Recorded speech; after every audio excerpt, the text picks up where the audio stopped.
Assim como fizeram os oradores que me antecederam, também quero falar aqui, chamar a atenção para uma cegueira da consciência. Que, como médico, cegueira da consciência é aquela cegueira seletiva que tenta induzir aos outros uma verdade que não existe.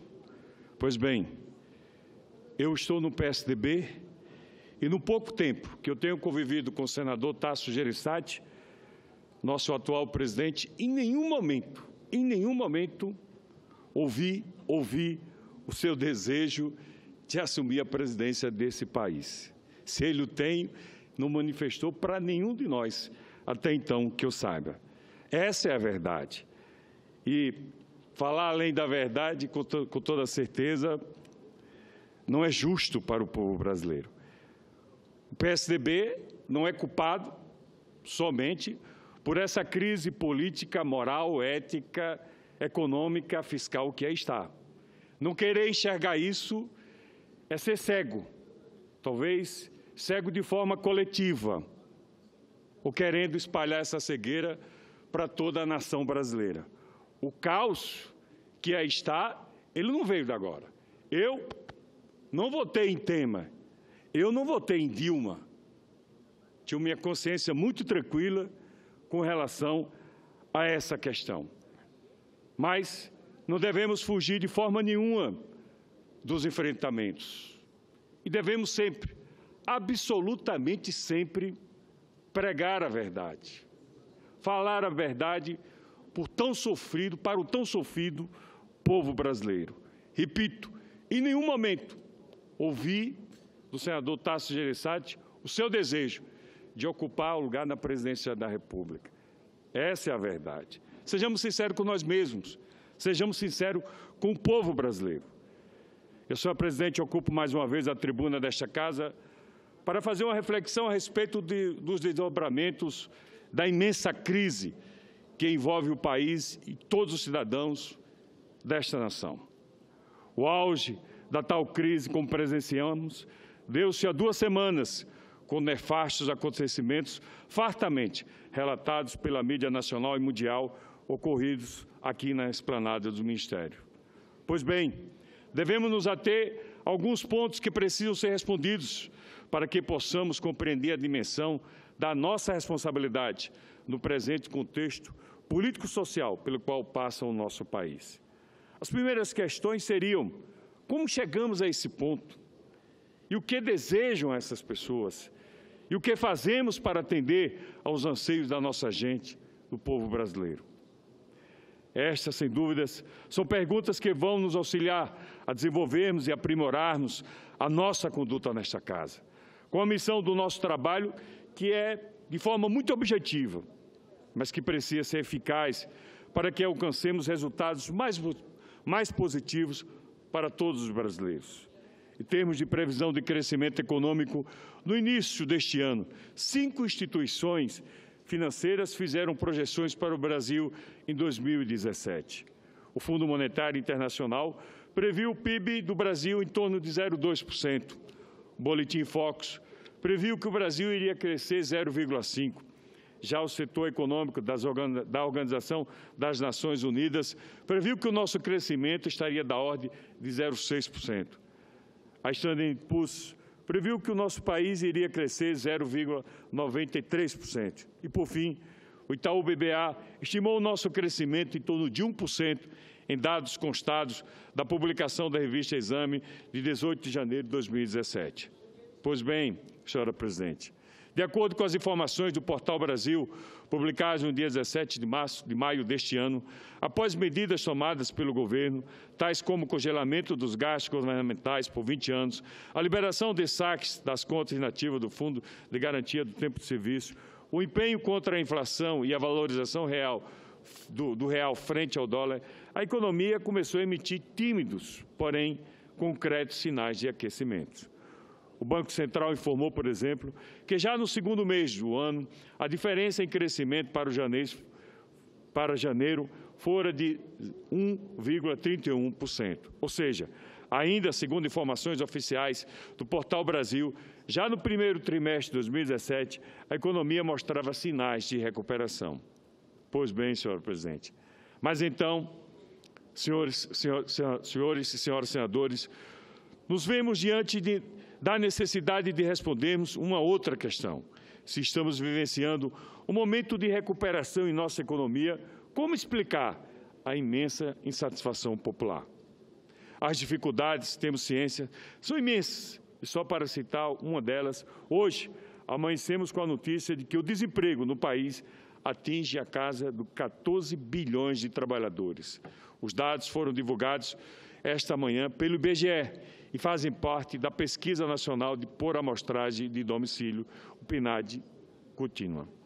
Sem sombra de dúvida, toda essa instabilidade política pelo qual estamos passando cria um ambiente de incerteza, afetando diretamente a economia e, consequentemente, o mercado de trabalho. A prova disto está nos dados da pesquisa publicada hoje e estampada em toda a mídia nacional.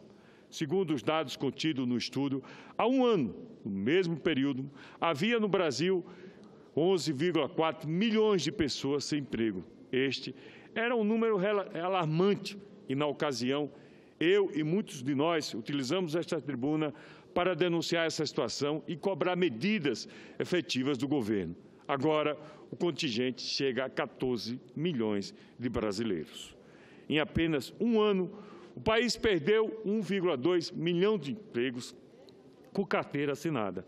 E o aumento do número de pessoas sem empregos subiu 23,1%, ou seja, em números absolutos, são 2,6 milhões de homens e mulheres, pais e mães de famílias, que estão na fila esperando por uma colocação no mercado de trabalho brasileiro, segundo o IBGE. E este foi o menor patamar de pessoas ocupadas com carteira de trabalho assinada de toda a série histórica da pesquisa iniciada em 2012. Pois bem, senhora presidente, colegas senadores, esta talvez seja a face mais perniciosa, mais maldosa, mais perversa de toda a crise, da crise econômica. A penalização sucessiva que nos tem, sobretudo para aqueles que têm menos recursos e que precisam mais do que nunca de um emprego. E comprovo o que digo. Em matéria divulgada pela agência Estado e veiculada pelo Correio Brasiliense, 23 de fevereiro deste ano, o Banco Central informou que o endividamento das famílias brasileiras está na ordem de 42,2%, ou seja, quase metade de toda a renda familiar está comprometida. Como se sabe, o método de avaliação do Banco Central é simples. O cálculo leva em conta o total das dívidas e dividido pela renda no período de 12 meses e incorpora os dados da Pesquisa Nacional de Amostragem Domiciliar, o PNAD, contínua e da Pesquisa Mensal de Emprego, ambas do IBGE. Quando o cálculo, entretanto, retira as dívidas imobiliárias em números de dezembro de 2016, a dívida das famílias brasileiras compromete ainda 23,6% de toda a renda anual familiar. Para se ter uma ideia do que estamos falando, senhora presidente, numa matéria dos mesmos períodos do jornal Hoje em Dia, mais precisamente 23 de janeiro de 2017, o que versa sobre o mesmo assunto, o texto informa que, mesmo se retirando os financiamentos de prazos longos, com taxas de juros mais baixas, ainda assim o endividamento é muito elevado, consumindo na ordem de 19,5% da renda anual familiar. Em verdade, esses números do endividamento das famílias brasileiras chegam a ser uma vergonha mundial, se comparados com outras nações, tais como Itália, com 4,6% da renda familiar anual, França, 6,2%, Alemanha, 6,5%, Espanha, 7,3% e Portugal, 7,8%. É uma vergonha o que estamos presenciando e vivendo no nosso país. Eis mais um dos grandes dramas das famílias brasileiras, o endividamento angustiante, senadora Vanessa. Não é de se estranhar, portanto,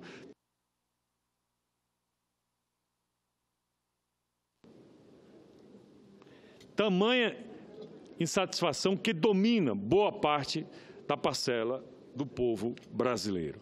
A solução econômica, todos nós sabemos, é o aumento da produtividade, com a suspensão da queda vertiginosa do desemprego e, claro, taxas de juros mais civilizadas que os praticados atualmente. Infelizmente, no nosso país, taxa de juros é uma extorsão.